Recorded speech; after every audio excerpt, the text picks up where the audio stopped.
जामनगर के गांव के हाईवे के पास एक ढाबा था। उसका नाम था कमल ढाबा।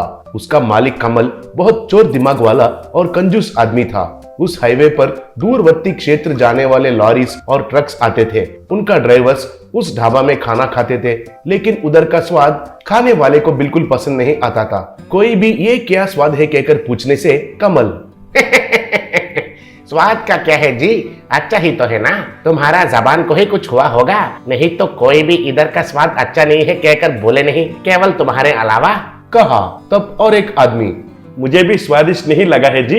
हाईवे पर है कहकर कुछ भी खिलाने से खाके चले जाएंगे सोच रहे हो क्या? ये बहुत गलत है, कहा। तब और एक आदमी, स्वाद के बारे में भगवान जाने, लेकिन इधर का दाम देखो। इतना दाम देकर खाने के लिए हम कोई धनवान समझ रखे हो क्या? कहा। तब कमल, क्यों भाई, मेरा ढाबा के ऊपर हड़ताल करने के लिए आए हैं क्या? मेरा कुछ भी नहीं उखाड़ सकोगे। इधर के अगल बगल में मेरा एक ही ढाबा है, इधर का स्वाद ऐसा ही रहता है। खाना है तो खाओ, नहीं तो नहीं। मैं आपको रोककर कुमकुम लगाकर स्वागत तो नहीं किया है ना, जाइए जाइए कहकर डांटा। एक दिन एक गरीब आदमी उसका ढाबा के पास आया। वो कमल से, मालिक, मेरा नाम शुभम है, हमारा धनवान के परिवार है, लेकिन कुछ कारण के वजह से संपत्ति पूरा चला गया। मुझे खाना पकाना अच्छा से आता है, इधर के रसोइया जैसे मुझे मौका दीजिए, आपको पुण्य मिलता है जी, कहा। तब कमल मन में, मेरा रसोइया तो आजकल वेतन बढ़ाने के लिए बहुत तंग कर रहा है, उसे निकालकर इसे लगा लूंगा तो मुझे वेतन के पैसे बच जाते हैं। सोचकर, ठीक है भाई, देता हूँ, लेकिन वेतन अभी से नहीं दूंगा, खाली खाना तो खिलाऊंगा, ठीक है ना, कहा। तब शुभम ठीक है कहकर प्रणाम किया। उस दिन से वहां शुभम खाना पकाना शुरू किया। उधर का खाना खाकर लोगों को स्वाद बहुत पसंद आने लगा। उससे लोगों का ज्यादा आना शुरू हुआ। वे सब लोग स्वाद अच्छा है कहकर शुभम का तारीफ करने लगे। ये देखकर कमल ईर्ष्या से जलने लगा।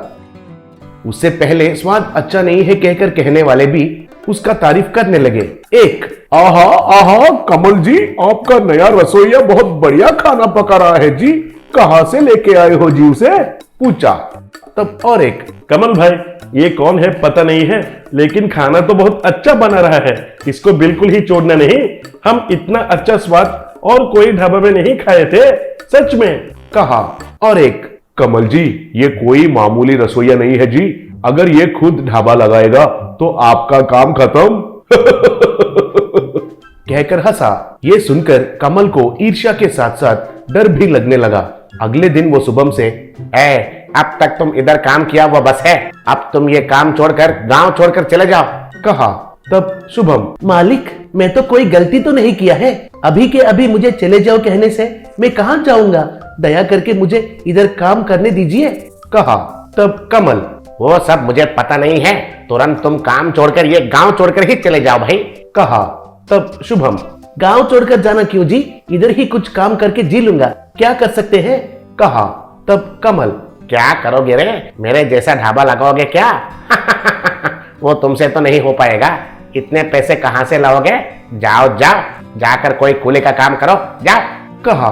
तब शुभम, मालिक, आप मुझे काम से क्यों निकाल रहे हो, अब मुझे पता चल गया है, मुझे केवल खाना पकाना ही आता है, मैं अब से नींबू चावल बनाकर उसे बेचकर जीता हूँ, चलता हूँ सर, कहकर उधर से चला गया। ऐसे वो ढाबा के पास ही एक ठेले पर नींबू चावल ओनली 10 रुपीज कहकर एक बोर्ड लगाकर बेचने लगा। लॉरी और ट्रक ड्राइवर्स उधर रोककर खाना शुरू किए। उसका स्वाद अच्छा रहने के वजह से लोग अच्छे से जाने लगे। ऐसे कमल के पास लोग जाना बिल्कुल ही बंद कर दिए थे। एक ड्राइवर, आहा शुभम भाई, बाहर का बेकार खाना खा खाकर पेट सड़ गया है, ये नींबू चावल खाने से पेट में बहुत अच्छा है, कहा। तब और एक आदमी, सच है भाई, हर रोज चिकन और मटन खाने से सेहत के लिए ठीक नहीं है और उनका दाम भी बहुत ज्यादा है। 10 रुपए में तो इधर का नींबू चावल से पेट पूरा भर रहा है, कहकर तारीफ किया। ये देखकर कमल को उसका गलती का एहसास हुआ।